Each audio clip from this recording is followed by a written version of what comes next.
Você não pode fazer uma coisa para salvar-se a si mesmo. Vocês são tão sem esperança quanto possa ser, correto?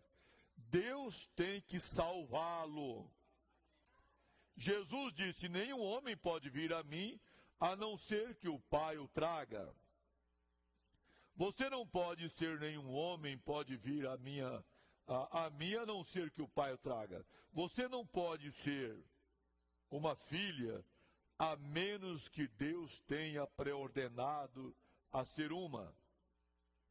Quando ele vem, não lançarei fora. Eu darei vida eterna, ressuscitarei no último dia. O maior problema hoje na igreja, é um monte de medo. O maior problema hoje com a igreja é um monte de medo. As pessoas estão sempre assustadas. E isso é o diabo. Não tenha medo. Seja valente. Não há nada que você esteja. Não há coisa alguma a temer. Entraremos nisto nesta próxima semana. Veja, ali dentro e traremos Deus para baixo e veremos o que ele era. Então você pode ver que quando o homem se desfigurou e ele pecou, então o único caminho que havia era Deus se manifestar aqui na terra em um corpo, para tirar o pecado daquele homem e trazê-lo de volta ao companheirismo com Deus. Fazer dele um filho de Deus novamente. A única maneira que ele pode ser é Deus. Deus se fez homem para salvar o homem. Deus se fez homem para dar a vida pelo homem. Para que nós, eu, você, cada um de nós, pecadores, voltássemos a ter companheirismo com ele. Agora, quando ele tirou os filhos de Israel do deserto, ao deserto, ele os guiou pela coluna de fogo. Isto é correto? Amém.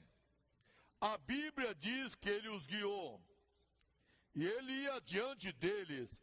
Aquela era a unção, o Espírito Santo, Cristo, que ia diante dos filhos de Israel. Bem, se ele o mesmo que foi então, ele é o mesmo homem, a mesma pessoa, ele é tudo o que ele era então, ele é agora.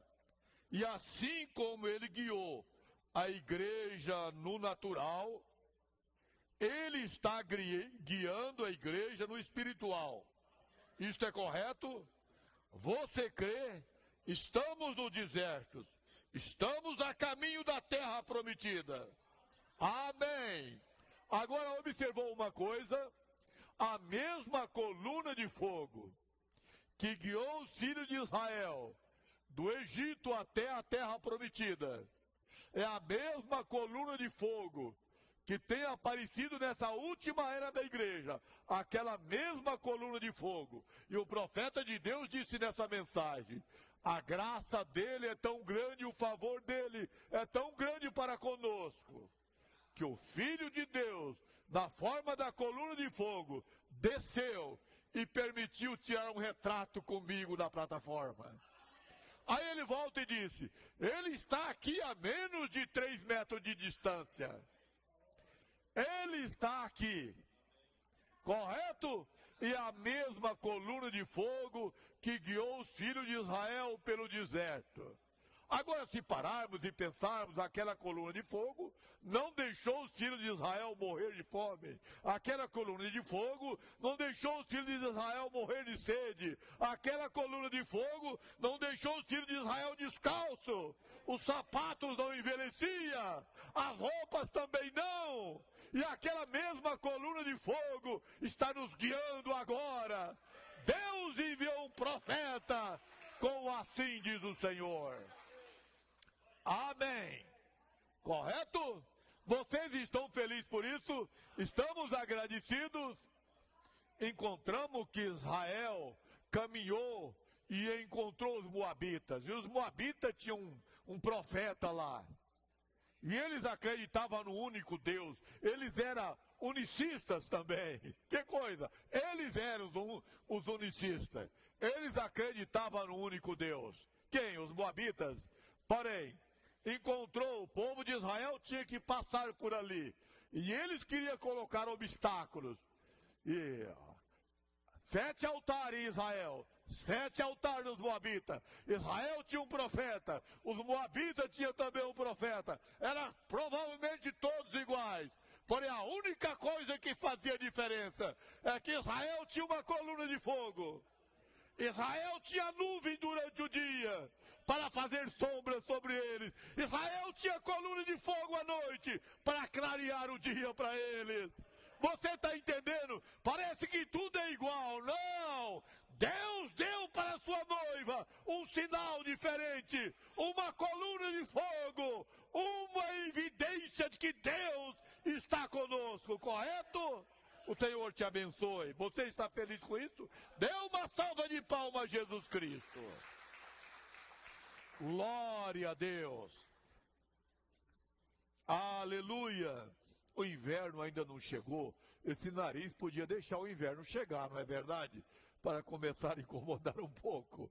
Mas ele não chegou o inverno, que coisa. Mas começou a fazer frio já, não é verdade? Agora, quando eles chegaram em Canaã, não representa o céu. Canaã não representa o céu. Eles tiveram guerra em Canaã e assim por diante. Isto representava o milênio. Eu creio nisto. Eu creio que o mesmo Jesus Cristo que guiou lá atrás, guia hoje. Ele está em uma forma espiritual. Eu venho de Deus, eu volto para Deus. Um pouco mais o mundo não me verá mais, mas vós me vereis, pois eu estarei convosco até a consumação dos séculos. Isto é correto? Jesus Cristo é o mesmo ontem, hoje e eternamente. E Ele está aqui. Vocês estão felizes com isso? Eu também estou agradecido a Deus. Eu estava lendo essa mensagem, algo muito glorioso.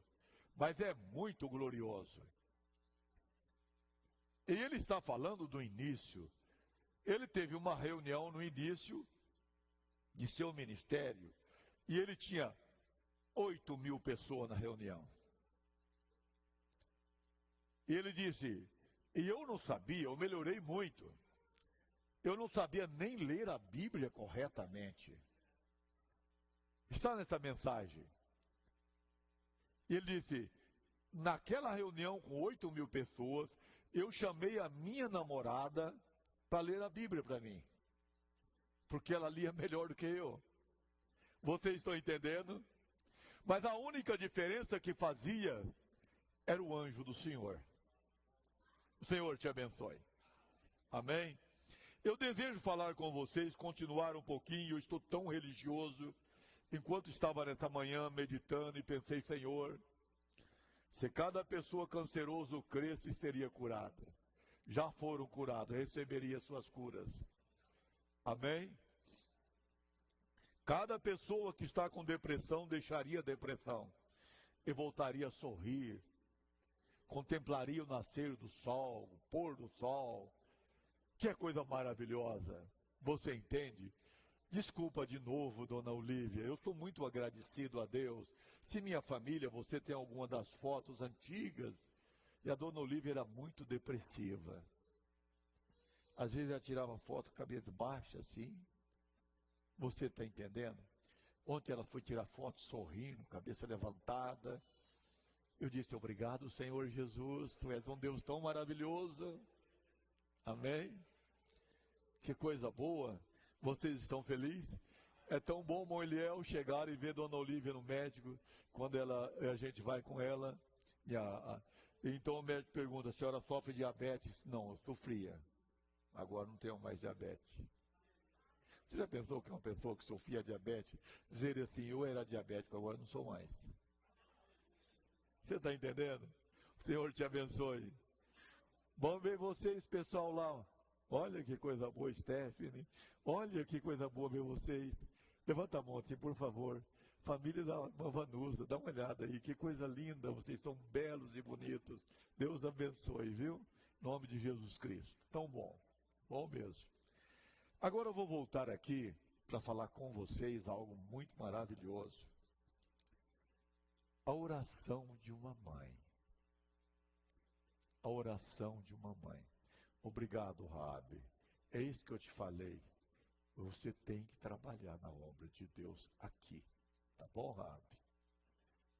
E quando eu falei algo assim que entristeceu você, esquece.